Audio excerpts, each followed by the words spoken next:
हम बातें कर रहे हैं दिल से। मैं आपका दोस्त, आपका अजीज सुशील। दोस्तों, जब हम में अखंडता या ईमानदारी होती है तो हमारे शब्दों और हमारे कामों में समानता होती है। हम जैसे हैं वैसे ही दिखते हैं, चाहे हम कहीं भी रहें या किसी के साथ भी रहें। लेकिन दोस्तों, कहते हैं कि आजकल ईमानदारी लुप्त होती जा रही है। दोस्तों, क्या आपको लगता है कि आजकल ईमानदारी सचमुच गायब होती जा रही है?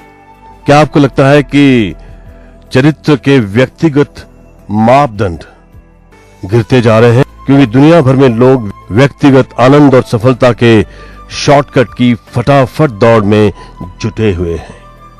दोस्तों, जॉब के एप्लीकेशन फॉर्म में ये सवाल लिखा था, क्या आपको कभी गिरफ्तार किया गया है? आवेदक ने उसके सामने लिख दिया, नहीं। अगला सवाल इसी से जुड़ा हुआ था। इसमें पूछा गया था, क्यों? आवेदक को इस बात का एहसास नहीं था कि उसे इस सवाल का जवाब देने की कोई जरूरत नहीं थी। इस ईमानदार और थोड़े मासूम आवेदक ने लिखा, शायद इसलिए क्योंकि मुझे कभी पकड़ा नहीं गया। अखबार के कार्टून में एक कंपनी प्रेसिडेंट अपने स्टाफ के सामने घोषणा करता है, सज्जनों, इस साल हमारी नीति होगी ईमानदारी। टेबल के एक तरफ बैठा एक वाइस प्रेसिडेंट बोलता है, बहुत बढ़िया। तब दूसरी तरफ बैठा दूसरा वाइस प्रेसिडेंट बुदबुदाता है, लेकिन इसमें कितना जोखिम है। हम बातें कर रहे हैं दिल से। मैं आपका दोस्त, आपका अजीज सुशील। दोस्तों, नवजात शिशु यानी न्यूबॉर्न बेबी बंद मुट्ठी के साथ पैदा होता है। आदमी हाथ खुले रखकर मरता है। जिंदगी किसी तरह से उन चीजों के बंधन को ढीला कर देती है जिन्हें हम इतना महत्वपूर्ण समझते हैं। अमेरिका के गैरी रेडिंग मैसाचुसेट्स के सीनेटर पॉल टोंगास के बारे में ये कहानी बताते हैं। जनवरी 1984 में 1984 में उन्होंने घोषणा की कि वो अमेरिकी सीनेट से रिटायर हो रहे हैं और दोबारा चुनाव नहीं लड़ेंगे। सीनेटर टोंगास उभरते हुए पॉलिटिकल स्टार थे। दोबारा चुने जाने की उनकी संभावना बहुत मजबूत थी और कई लोग तो ये भी कह चुके थे कि वो भविष्य में अमेरिका के राष्ट्रपति या उपराष्ट्रपति पद के उम्मीदवार भी बन सकते हैं। अपने रिटायरमेंट की घोषणा करने के कुछ सप्ताह पहले टोंगास को पता चला कि उन्हें कैंसर हो गया था। यह लिम्फेटिक कैंसर था जो पूरी तरह ठीक तो नहीं हो सकता था, लेकिन इसका इलाज किया जा सकता था। संभावना इस बात की थी कि इससे उनकी शारीरिक क्षमता या जीवन आशा पे बहुत ज्यादा असर नहीं पड़ेगा। इस बीमारी ने सीनेटर टोंगास को सीनेट से रिटायर होने के लिए मजबूर नहीं किया, लेकिन इसने उन्हें अपनी मृत्यु के सच्चाई का सामना करने के लिए जरूर मजबूर किया। सीनेटर पॉल टोंगास जान गए थे कि वो जो काम करना चाहते थे उन सबको नहीं कर पाएंगे। तो दोस्तों, आपके जहन में अब ये सवाल होगा कि ऐसे कौन से काम थे जो वो अपने बचे हुए जीवन में सचमुच करना चाहते थे। ये मैं आपको बताऊंगा। हम बातें कर रहे हैं दिल से। मैं आपका दोस्त, आपका अजीज सुशील। दोस्तों, लिम्फेटिक कैंसर की बीमारी ने सीनेटर टोंगास को सीनेट से रिटायर होने के लिए मजबूर नहीं किया, लेकिन इसने उन्हें अपनी मृत्यु की सच्चाई का सामना करने के लिए जरूर मजबूर किया। वो जान गए थे कि वो जो काम करना चाहते थे उन सब को नहीं कर पाएंगे। तो ऐसे कौन से काम थे जो वो अपने बचे हुए जीवन में सचमुच करना चाहते थे? सीनेटर टोंगास ने फैसला किया कि अगर उन्हें अपनी हर मनचाही चीज नहीं मिल सकती तो जीवन में उनकी सबसे बड़ी ख्वाहिश ये थी कि वो अपने परिवार के साथ रहें और अपने बच्चों को बड़ा होते देखें। जीवन में यही उनकी सबसे बड़ी ख्वाहिश थी। देश के कानूनों को आकार देने या इतिहास की पुस्तकों में अपना नाम लिखवाने के बजाय उन्होंने यही करने का फैसला लिया। उनके निर्णय की घोषणा के कुछ समय बाद ही एक दोस्त ने चिट्ठी लिखकर सीनेटर टोंगास को बधाई दी कि उन्होंने अपनी प्रायोरिटीज सही चुनी थी। चिट्ठी में लिखा था, मृत्युशैया पे लेटे हुए किसी आदमी ने आज तक ये कभी नहीं कहा, काश मैंने अपने बिजनेस में थोड़ा ज्यादा समय दिया होता। हम बातें कर रहे हैं दिल से। मैं आपका दोस्त, आपका अजीज सुशील। दोस्तों, अगर आपको सिर्फ एक ही खत लिखना हो तो आपको इसे लिखने में पूरा दिन लग जाएगा, और अगर आपको 20 खत लिखने हो तो इन्हें लिखने में भी आपको एक ही दिन लगेगा। दोस्तों, ऐसा क्यों होता है? हमारे काम का सबसे बेहतरीन समय कब होता है? छुट्टियों पे जाने से पहले वाला सप्ताह। हम अपनी सारी जिंदगी उसी तरह से क्यों नहीं जी सकते जिस तरह हम उस सप्ताह में जीते हैं जब हम ऑफिस छोड़कर जाते हैं। हम उस सप्ताह में जिस तरह निर्णय लेते हैं, अपनी मेज खाली करते हैं, टेलीफोन का जवाब देते हैं, वैसा हम हर दिन क्यों नहीं कर पाते?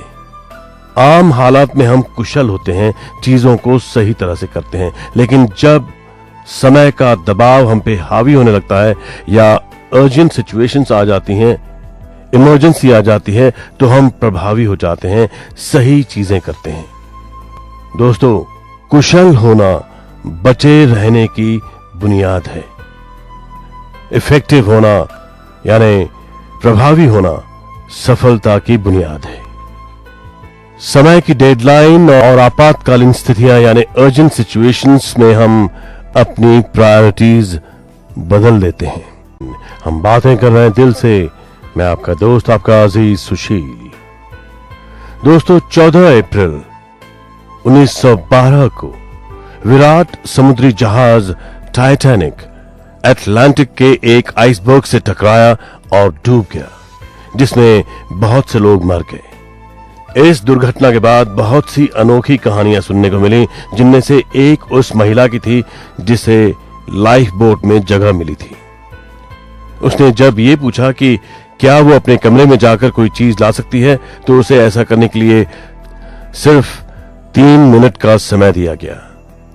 जब वो समुद्री जहाज टाइटैनिक की गलियारों में भाग रही थी तो फर्श पे पैसे और कीमती हीरे जवाहरात पड़े थे जो जल्दबाजी में नीचे गिर गए थे। वो उन्हें लांघती हुई चली गई।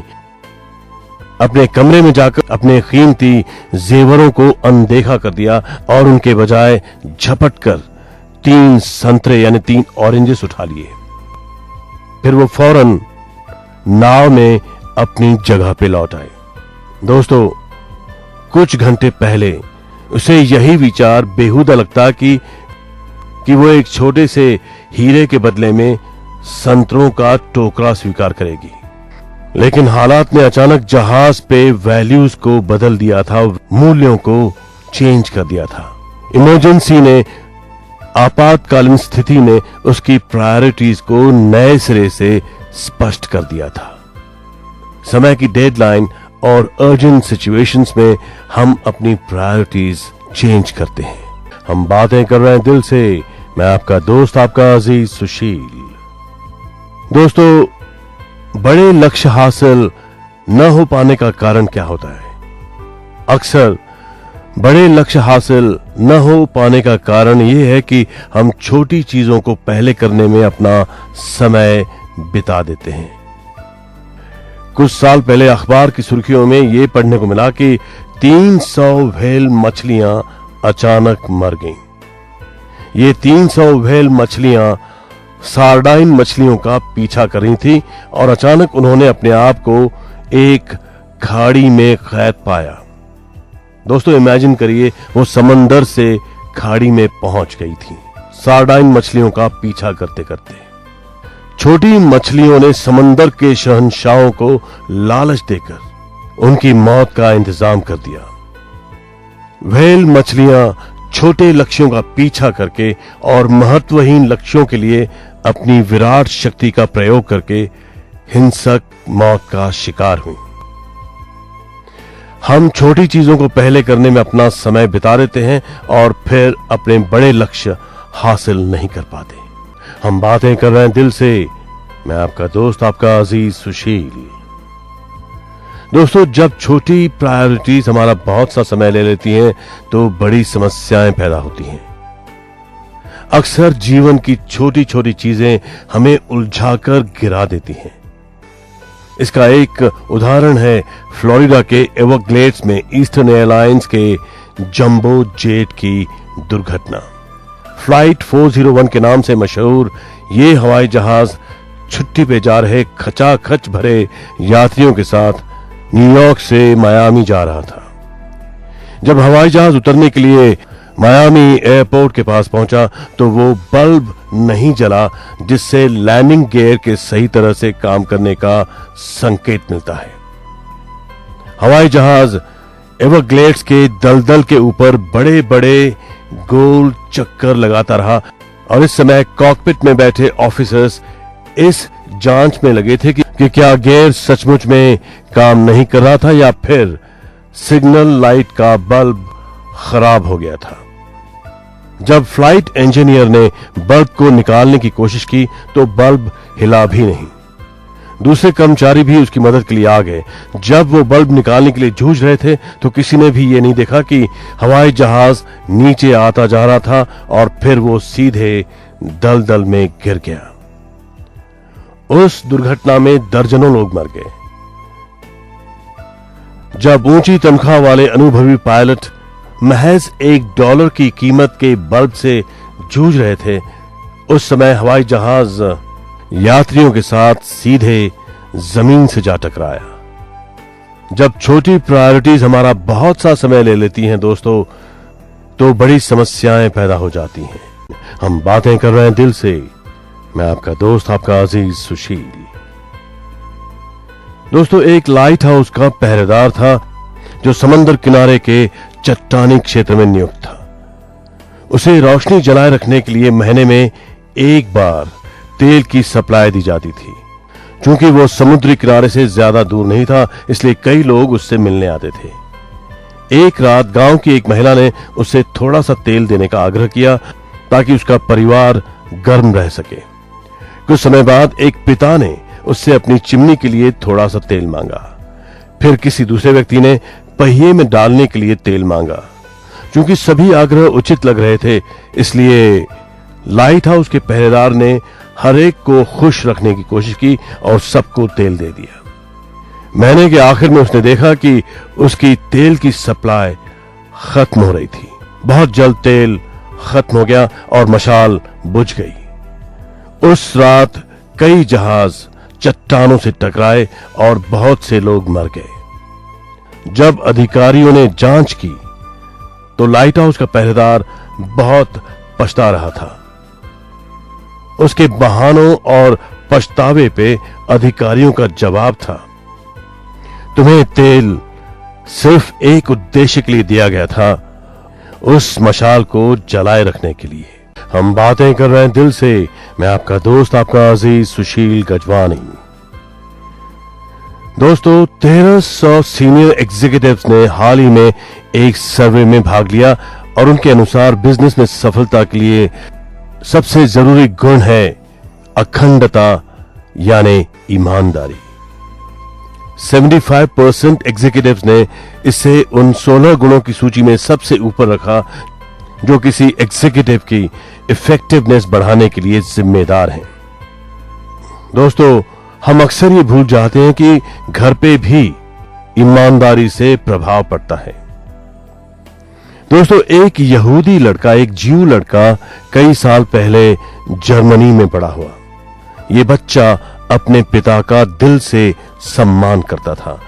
उसके पिता इस बात पे जोर देते थे कि पूरा परिवार यहूदी धर्म के सिद्धांतों के आधार पे चले। पिता पूरी निष्ठा से परिवार को यहूदियों की पूजा स्थल सिनागोग ले जाते थे। बहरहाल, किशोरावस्था में बच्चे के परिवार को जर्मनी के एक कस्बे में रहने जाना पड़ा। इस कस्बे में एक भी सिनागोग नहीं था, सिर्फ एक चर्च थी। समुदाय का पूरा जीवन चर्च के आसपास घूमता था। सभी अच्छे और सफल लोग इस चर्च के सदस्य थे। अचानक पिता ने परिवार के सामने घोषणा की कि पूरा परिवार अपना यहूदी धर्म त्याग देगा और चर्च का सदस्य बनेगा। जब स्तब्ध परिवार ने इसका कारण पूछा तो पिता ने समझाया कि ऐसा करने से उन्हें बिजनेस में ज्यादा फायदा होगा। उनके किशोर लड़के को बहुत आश्चर्य हुआ और वो उलझन में पड़ गया। उसकी गहरी निराशा जल्दी ही गुस्से में बदल गई और उसके अंदर एक तीखी कड़वाहट भर गई जो उसे जीवन भर परेशान करती रही। बाद में उस लड़के ने क्या किया, उसके साथ क्या हुआ, ये मैं आपको बताऊंगा। हम बातें कर रहे हैं दिल से। मैं आपका दोस्त, आपका अजीज सुशील गजवानी। दोस्तों, जब पिता ने परिवार के सामने घोषणा की कि पूरा परिवार अपना यहूदी धर्म त्याग देगा और चर्च का सदस्य बनेगा, तब सारा परिवार स्तब्ध हो गया। जब परिवार ने इसका कारण पूछा तो पिता ने समझाया कि ऐसा करने से उन्हें बिजनेस में ज्यादा फायदा होगा। उनके किशोर बेटे को बहुत आश्चर्य हुआ और वो उलझन में पड़ गया। उसकी गहरी निराशा जल्दी ही गुस्से में बदल गई और उसके अंदर एक तीखी कड़वाहट भर गई जो उसे जिंदगी भर परेशान करती रही। बाद में वो लड़का जर्मनी से बाहर निकला और पढ़ाई करने के लिए इंग्लैंड चला गया। हर दिन वो ब्रिटिश म्यूजियम में जाता था जहां उसका दिमाग नए विचारों के चिंतन में लगा रहता था, क्योंकि वो एक किताब लिख रहा था। इस किताब में उसने दुनिया को देखने का बिल्कुल ही अलग और नया नजरिया दिया और एक ऐसा आंदोलन शुरू किया जिसका मकसद पूरी दुनिया को बदल कर रख देना था। उसने धर्म को जनता की अफीम कहा। जो लोग उसके पीछे आए उनसे उसने ईश्वर के बिना जीवन जीने की शपथ ली। उसके विचार दुनिया के लगभग आधे लोगों की सरकारों के सिद्धांत बन गए। उसका नाम, दोस्तों सोचिए उसका नाम क्या था। उस लड़के का नाम था कार्ल मार्क्स। कार्ल मार्क्स साम्यवादी आंदोलन के संस्थापक, कम्युनिस्ट मूवमेंट के संस्थापक, मार्क्सिज्म के फाउंडर। कार्ल मार्क्स, इनके नाम से ही आया मार्क्सिज्म। 20वीं सदी का इतिहास और शायद इससे भी आगे का इतिहास महत्वपूर्ण रूप से प्रभावित हुआ और इसका कारण सिर्फ इतना था क्योंकि एक पिता ने अपने जीवन मूल्यों को, अपने वैल्यूज को विकृत हो जाने दिया। इससे जन्म हुआ मार्क्सिज्म का, कम्युनिज्म का। और मार्क्सिज्म का जनक था वो किशोर लड़का जिसके पिता ने अपने धर्म को अपने फायदे के लिए बदल दिया था, कार्ल मार्क्स। हम बातें कर रहे हैं दिल से। मैं आपका दोस्त, आपका अजीज सुशील। दोस्तों, प्राचीन चीन में उत्तर दिशा से बर्बर जातियां आक्रमण कर देती थीं। चीन के निवासियों ने उनसे सुरक्षा के लिए अपनी ऐतिहासिक बड़ी दीवार बनाई। ये दीवार इतनी ऊंची थी कि उन्हें लगा इसे कोई लांघ नहीं पाएगा और इतनी मोटी थी कि उन्हें लगा इसे कोई तोड़ नहीं पाएगा। वो बेफिक्र होकर जीवन का आनंद लेने लगे। दीवार बनने के 100 साल के भीतर चीन पर 3 बार हमले हुए, लेकिन बर्बर लोगों के झुंड एक बार भी दीवार को तोड़ नहीं पाए, नहीं इसे लांघ पाए। हर बार उन्होंने किसी पहरेदार को रिश्वत दी और वो दरवाजों से सीधे अंदर घुस आए। चीन के निवासी पत्थर की दीवारों पे भरोसा करने में इतने व्यस्त थे कि वे अपने बच्चों को ईमानदारी सिखाना ही भूल गए। हम बातें कर रहे हैं दिल से। मैं आपका दोस्त, आपका अजीज सुशील।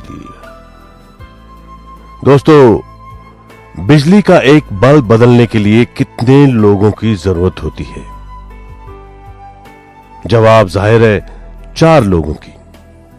एक आदमी की बल्ब बदलने के लिए और 3 लोगों की ये याद करने के लिए कि पुराना बिजली का बल्ब कितना अच्छा था। इस तरह के लोगों से मुझे सेना के एक सार्जेंट की याद आ जाती है, जिसे एक कैंप में एडमिनिस्ट्रेटिव हेडक्वार्टर्स के सामने घास के मैदान की जिम्मेदारी सौंपी गई। सार्जेंट ने फौरन एक सिपाही को यह काम दे दिया और उसे आदेश दिया कि वो हर दिन 5 बजे घास में पानी दे। सिपाही ईमानदारी से यह काम करने लगा। एक दिन भयंकर तूफान आया और जब सार्जेंट बैरक में गया तो उसने देखा कि सिपाही मजे से सो रहा है। सार्जेंट जमकर चीखा, तुम्हें क्या हो गया है? देखो 5 बज रहे हैं और इस समय तुम्हें बाहर जाकर घास में पानी देना रहता है। उलझन में डूबे सिपाही ने जवाब दिया, लेकिन सार्जेंट बाहर बारिश हो रही है, तूफान की तरफ देखिए। सार्जेंट चीखा, तो उससे क्या हुआ? तुम्हारे पास बरसाती तो है। कोई भी चीज तब तक कभी नहीं होती जब तक कि हर व्यक्ति को यह विश्वास न हो जाए कि इसे करना चाहिए और उन्हें यह विश्वास इतने लंबे समय से हो कि अब कोई दूसरी चीज करने का वक्त आ चुका हो। हम बातें कर रहे हैं दिल से। मैं आपका दोस्त, आपका अजीज सुशील। दोस्तों, ये याद रखना महत्वपूर्ण है कि अगर हम जैसे हैं वैसे ही बने रहें तो हम वो नहीं बन सकते जैसे हमें बनना चाहिए। जब आप बदलना बंद कर देते हैं तो आप भी बंद हो जाते हैं। दोस्तों, जब आप अल्फ्रेड नोबेल का नाम सुनते हैं तो आपको कौन सी चीज याद आ जाती है? हमारे दिमाग में नोबेल पीस प्राइज याद आ जाता है। बहरहाल ये तो उनकी कहानी का सिर्फ दूसरा अध्याय था। अल्फ्रेड नोबेल स्वीडन के केमिस्ट थे जिन्होंने डायनामाइट और हथियार बनाने में दूसरे शक्तिशाली एक्सप्लोजिव्स का, विस्फोटकों का आविष्कार करके अपनी दौलत कमाई। जब उनके भाई की मौत हुई तो एक अखबार ने गलती से अल्फ्रेड की श्रद्धांजलि छाप दी। इसमें लिखा था कि मृत आदमी अमीर इसलिए बना क्योंकि उसने लोगों को एक दूसरे को अभूतपूर्व संख्या में मारने में सक्षम बनाया। इस मूल्यांकन से विचलित होकर अल्फ्रेड नोबेल ने यह संकल्प किया कि भविष्य में वो अपनी दौलत का उपयोग मानवता को लाभ पहुंचाने वाली उपलब्धियों को पुरस्कार देने में करेंगे। अल्फ्रेड नोबेल को अपने जीवन के अंत में अपना मूल्यांकन करने का दुर्लभ अवसर मिला और उसके बाद वो इतने समय तक जीवित भी रहे कि वो उस मूल्यांकन को बदल सके। दोस्तों, परिवर्तन के लिए कभी देर नहीं होती। हम बातें कर रहे हैं दिल से। मैं आपका दोस्त, आपका अजीज सुशील गजवानी। दोस्तों, ईश्वर चुनता है कि हम किन परिस्थितियों से गुजरेंगे। हम चुनते हैं कि हम इन परिस्थितियों से कैसे गुजरेंगे। यह विक्टर फ्रैंकल के नजरिए का बेहतरीन वर्णन है। सेकेंड वर्ल्ड वॉर के दौरान विक्टर को जर्मनी के नाजी कंसंट्रेशन कैंप में बुरी तरह यातना दी गई। यातना दे रहे लोगों से उन्होंने जो शब्द कहे वो लाखों लोगों के लिए प्रेरणा है। विक्टर फ्रैंकल ने कहा था, तुम मुझसे एक चीज कभी नहीं छीन सकते, मेरे साथ जो तुम कर रहे हो उस पे प्रतिक्रिया करने का मेरा चुना हुआ तरीका। किसी परिस्थिति में अपने नजरिए को चुनना हर व्यक्ति की अंतिम स्वतंत्रता है, फाइनल फ्रीडम है। हम बातें कर रहे हैं दिल से। मैं आपका दोस्त, आपका अजीज सुशील। दोस्तों, Clara Barton American red cross की संस्थापक थीं, फाउंडर थीं। उन्होंने गलत परिस्थितियों में भी सही नजरिए के महत्व को समझ लिया था। ऐसा कभी नहीं हुआ कि उन्होंने अपने मन में किसी के प्रति द्वेष रखा हो। एक बार एक दोस्त ने उन्हें एक बुरी घटना याद दिलाई जो कुछ साल पहले क्लारा के साथ हुई थी, लेकिन क्लारा को वो घटना याद नहीं आई। दोस्त ने पूछा, क्या तुम्हें वो क्रूर व्यवहार याद नहीं है जो तुम्हारे साथ हुआ था? नहीं, क्लारा ने शांति से जवाब दिया, मुझे अच्छी तरह याद है कि मैं उसे भूल चुकी हूं। दोस्तों, कई बार ऐसा होता है कि जो लोग जीवन में बुरी स्थितियों से गुजरते हैं वो कटु और नाराज बन जाते हैं। लंबे समय में उनका जीवन नकारात्मक हो जाता है और वो दूसरों के प्रति कठोर हो जाते हैं। उनकी ये आदत होती है कि वो अतीत के किसी मुश्किल समय की ओर इशारा करके कहेंगे, उस घटना ने मेरी जिंदगी बर्बाद कर दी। उन्हें इस बात का एहसास नहीं हो पाता दोस्तों कि इस घटना में एक नजरिए का निर्णय लिया जाना था, एक प्रतिक्रिया, एक रिएक्शन। उनका जीवन स्थिति की वजह से बर्बाद नहीं होता, वो तो गलत नजरिया चुनने की वजह से बर्बाद होता है। What do you think दोस्तों? हम बातें कर रहे हैं दिल से। मैं आपका दोस्त, आपका अजीज सुशील।